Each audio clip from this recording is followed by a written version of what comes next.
So hello everyone, myself Shrishti Dikshit. I am studying in class 9th and I am doing for making videos for my midterm exams and revising. So today is my episode 4. So welcome to my episode 4 of learning commercial studies human activities. And today I am going to cover certain important topics in it. What is human activities? Subdivisions of human activities, commercial and non-commercial human activities.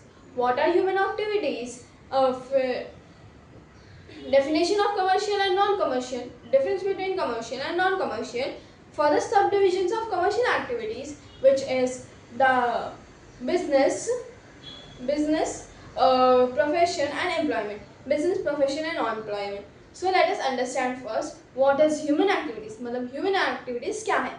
Human activities are the activities carried out day to day by human beings to satisfy their human wants or for earning wealth to satisfy human wants. Means to attain self satisfaction is the main motive of human activities. Human activities क्या है?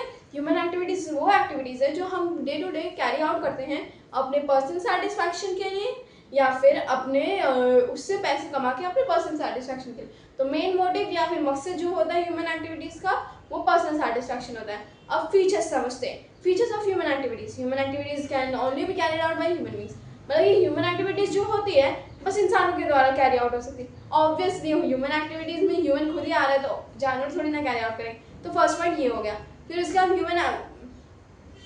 Human activities are carried out for personal और professional satisfaction. मतलब कि कोई भी activities carry out करते हैं ताकि हमें सेटिस्फैक्शन मिले, क्योंकि ऑब्वियसली अगर आपको सेटिस्फैक्शन नहीं मिलेगा तो आप वो काम ज़्यादा टाइम तक कंटिन्यू नहीं कर पाएंगे. फिर human activities are wide in range. अब ह्यूमन एक्टिविटीज़ बहुत सारी होती हैं. फॉर एग्जांपल आप वर्क पे जाते हो, प्रेयर करते हो, स्विमिंग करोगे, जॉब करोगे या स्टडीज़ कर रहे हो या फिर बहुत कुछ कर रहे हो, तो इनकी रेंजेस बहुत वाइड है, अनएंडिंग.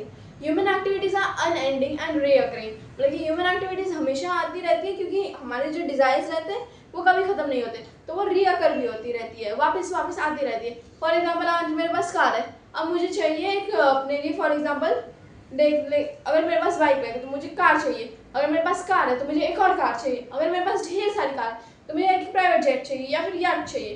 तो ऐसे ही ये डिज़ायर्स इतने होते हैं कि ह्यूमन एक्टिविटीज़ कंटिन्यू होते हैं. फिर sub division of human activities. अब ह्यूमन एक्टिविटीज़ ब्रॉडली दो क्लासेस में डिफाइन है, वो है कमर्शियल एंड नॉन कमर्शियल. दो ह्यूमन एक्टिविटीज़ में कमर्शियल एक्टिविटीज़ क्या होती है और नॉन कमर्शियल, वो अभी हम लोग समझेंगे. Commercial activities are carried out with purpose of monetary gain और एक्वायरिंग वेल्थ.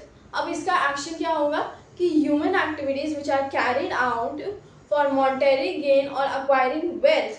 मतलब कि जो ह्यूमन एक्टिविटीज़ हम लोग कैरी आउट करते हैं अपने डे टू डे लाइफ में ताकि हमें उससे पैसे मिले या फिर किसी फॉर्म ऑफ वेल्थ मिले या रेम्यूनरेशन, तो वो एक्टिविटीज़ हम लोग कैरी आउट करते हैं. It is known as commercial activities. Non commercial activities on the other hand are the activities which are carried out with no personal for personal satisfaction with no purpose of earning monetary gain or wealth. मतलब कि जो activities हम लोग बिना अपने satisfaction के लिए, मगर कभी हम लोग उसके लिए नहीं करते कि पैसे कमाने हैं या फिर हम लोग को कुछ करना है, तो उसको बोलते हैं नॉन कमर्शियल एक्टिविटीज़. अब जो कमर्शियल एक्टिविटीज़ है उसके फर्दर 3 क्लासिफिकेशन है. मतलब उससे पहले हम लोग फीचर्स पढ़ते हैं. उसमें economic growth, economic motive, economic resources, rational use, legally valid, फिर उसके बाद पब्लिक सोशली डिजायरेबल. ये 6 होते हैं कमर्शियल एक्टिविटीज़ के फीचर्स. अब इकोनॉमिक मोटिव मतलब कि आप कोई भी ह्यूमन एक्टिविटी या कमर्शियल एक्टिविटीज़ कैरी आउट कर रहे हो तो उसमें इकोनॉमिक मोटिव होना चाहिए. मतलब कि मेरा इतना गोल है कि मुझे इतने पैसे कमाने हैं या फिर इतना मुझे अर्न करना है. फिर इकोनॉमिक रिसोर्सेज मतलब कि रिसोर्सेज को सही से यूटिलाइज करना. मतलब कि रिसोर्सेज मतलब कि जो पैसे के थ्रू हम लोग को रिसोर्सेज मिलते हैं. फॉर एग्जांपल अगर मेरा फ़ोन प्रोडक्शन का है तो मैं उस फ़ोन में अगर मैं कुछ अमाउंट ऑफ गोल्ड डाल रही हूँ, हाँ फ़ोन में गोल्ड होता है, गोल्ड डाल रही हूँ, तो उसमें अगर मेरे पास एक ब्लॉक है 1 kg गोल्ड का, एक बार है, तो अगर मैं उसमें से 500 ग्राम्स में अगर हमारे 500 फ़ोन बन रहे हैं तो हम लोग का एक फ़ोन का 1 ग्राम है, तो मैं उसमें करना चाहूँगी कि उसका गोल्ड की प्राइस जितनी कम हो सके और फ़ोन की वैल्यू जितनी हाई हो सके. It is called as economic resources. फिर उसके बाद आता है इकोनॉमिक ग्रोथ. मतलब कि अगर आप कुछ कर रहे हो तो उसमें ग्रोथ भी तो होनी चाहिए, आपके पैसे बढ़ने चाहिए ना. फॉर एग्जांपल अगर मेरा एक बिजनेस है या फिर मैं कहीं पे एम्प्लॉय की तरफ कर रही हूँ तो मुझे अगर मैं एम्प्लॉय हूँ तो मुझे उसमें रेस मिलना चाहिए ना, ताकि मेरा इकोनॉमिक ग्रोथ हो। या फिर बिजनेस है तो उसमें प्रॉफिट डे बाई डे बढ़ना चाहिए ताकि वो इकोनॉमिक ग्रोथ हो, वरना तो फिर लॉस में बोलते हैं। फिर उसके बाद आता है इकोनॉमिक रैशनल यूज़। अब आपके पास मैंने अभी गोल्ड का बताया, अगर वही 500 ग्राम गोल्ड में मैं अगर 10 फ़ोन बनाऊंगी तो वो आया रैशनल यूज़ नहीं है, क्योंकि मुझे ज़रूरत है 1 ग्राम की, मगर मैं सब में 10 डाल रही हूँ, तो सही है नहीं। तो ऐसे ही हम लोग ऐसे जानेंगे कि इकोनॉमिक रिसोर्सेज को जो है उसको रैशनली प्रॉपरली यूज़ कैसे करते हैं, वो आ जाता है रैशनल यूज़ में। Rational use is when you utilize your economic resources brainfully और skillfully for your profits is known as rational use. फिर आ जाते हैं हम लोग के लास्ट 2 पॉइंट, सोशली डिजायरेबल और लीगली वैलिड। अब सोशली डिजायरेबल होना चाहिए ना, कोई भी बिजनेस या कोई भी काम कर रहे हो तो वो लोगों को अच्छा लगना चाहिए, वरना तो अगर आप बोलोगे कि मैं गटर साफ करने वाला हूँ, किसी को भी अच्छा नहीं लगेगा। आप बोलोगे मैं लॉयर हूँ या मैं एडवोकेट हूँ या मैं बिजनेसमैन हूँ, तो सुनने में कितना अच्छा लग रहा है। तो ऐसे होना चाहिए सोशली डिजायरेबल। और कई एक बार लीगली वैलिड और कई गलत चीज़ें नहीं होनी चाहिए, जैसे ड्रग डीलिंग, डकैती। It is also known as legally valid. If it is not legally valid, the business is considered or the work is considered illegal, and your money will be considered black money or wrong money. So it can be legally valid. It must be means registered, or you must be. It is according to law. अगर आप drug dealing, डकैती, theft, चोरी ये सब कर रहे हो, money laundering etcetera, तो it is not consider illegally valid. अब आ जाते हैं हम लोग sub division of economic activities या कमर्शियल एक्टिविटीज। उसके सब डिविजन जो होते हैं बिजनेस, प्रोफेशन, एम्प्लॉयमेंट। अब फर्स्ट हम लोग समझते हैं बिजनेस क्या होता है। बिजनेस का आपको हम लोग का इसका सेकंड चैप्टर रहेगा, जो मैं एपिसोड 5 में एक्सप्लेन करूँगी।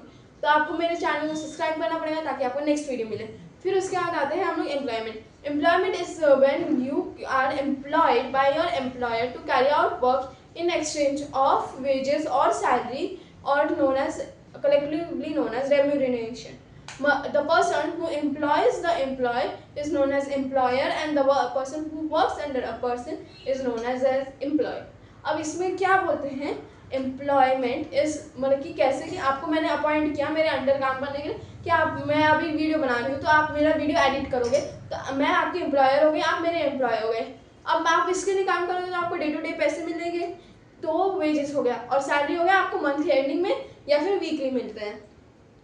इसको हम लोग कलेक्टिवली बोलते हैं रेम्यूनरेशन, मतलब कि एक्सचेंज में, आपके काम के एक्सचेंज में मैं आपको कुछ दे रही हूँ, वेल्थ या मनी, तो इसको बोलते हैं रेम्यूनरेशन। फिर उसके बाद आते हैं features of employment. Features of employment क्या है, let us understand.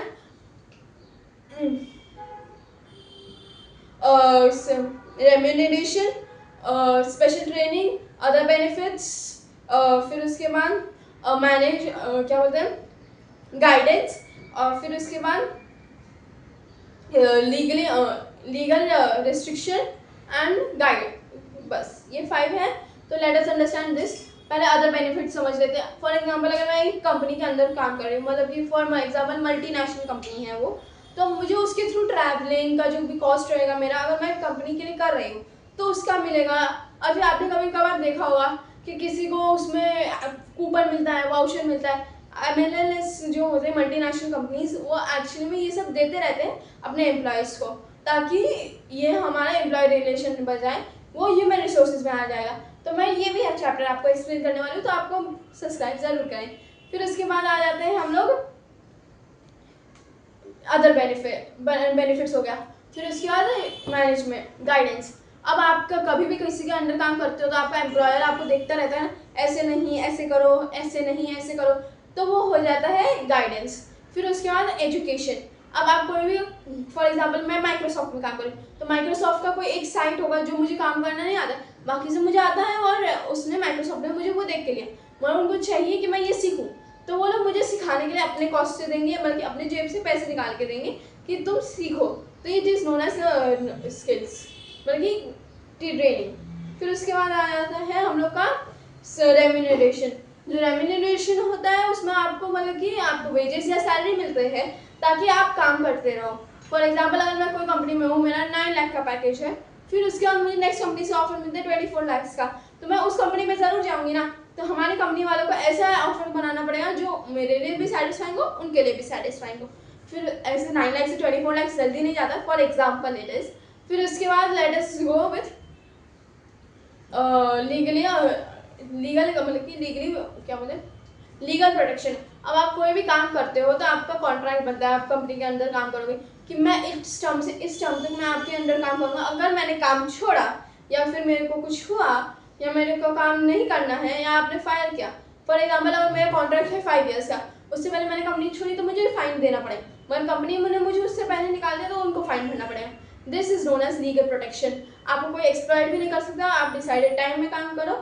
This is known as employment. अब प्रोफेशन में आते हैं। Profession is very interesting. People consider profession and employment as one, but profession and employment are two different things.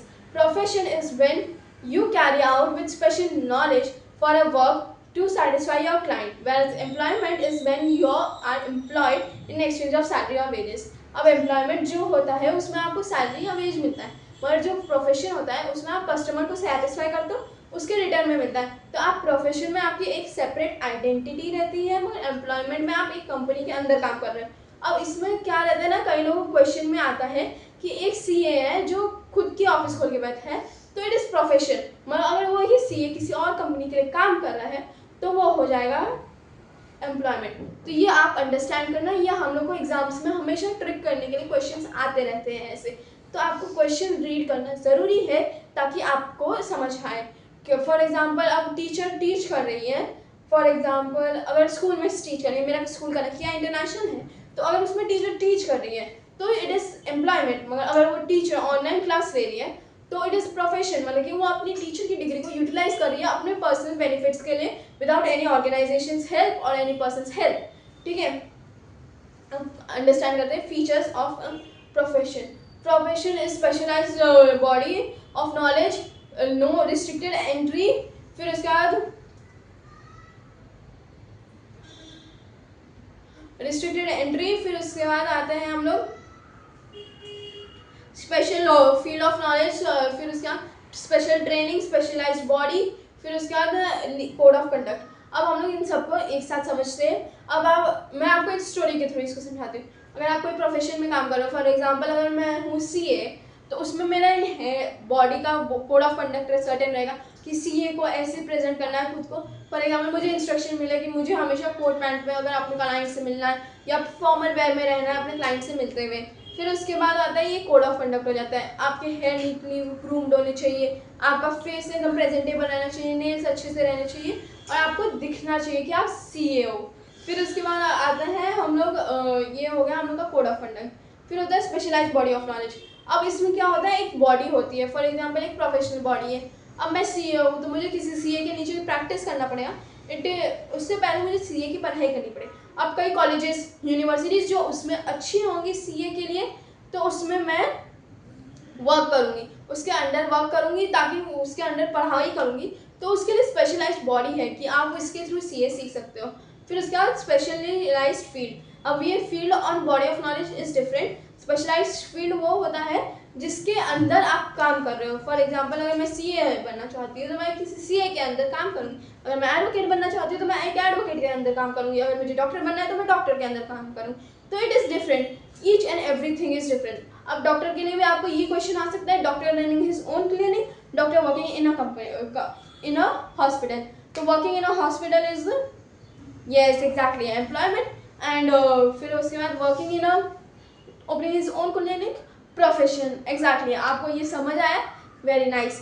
अब हम लोग चलते हैं difference between profession, business and employment. इसमें मैं आपको सारे पॉइंटर्स समराइज करके बता देती हूँ, क्योंकि इसको अगर आपको पढ़ना है तो आपको ऑब्वियसली टेक्स्ट बुक रेफर करनी पड़ेगी और मेरे एक्सप्लेनेशन के बाद आप टेक्स्ट बुक रीड करोगे तो आपको ईजिली अंडरस्टैंड होगा।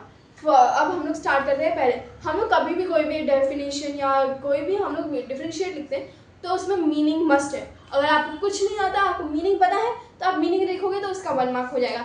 फिर उसके बाद आपको मीनिंग्स मैंने ऑलरेडी बता चुके हैं पूरे वीडियो में। अब चलते हैं ऑब्जेक्टिव। ऑब्जेक्टिव ऑफ बिजनेस क्या है? Business objective is to earn profits by selling और एक्सचेंजिंग गुड्स और सर्विसेज। बिजनेस में क्या करना रहता है, आपको गुड्स एंड सर्विसेज एक्सचेंज करते हो या आप बेचते हो तो आपको प्रॉफिट्स मिलता है। फिर आता है हम लोग का profession. Profession is when you satisfy your consumer और customer and get exchange money by your specialized body or your customer is known as profession.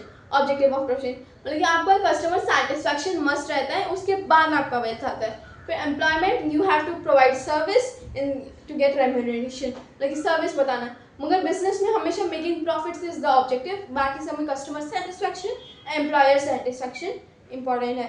फिर आते हैं हम लोग मोटिव या फिर एडवर्टाइजिंग.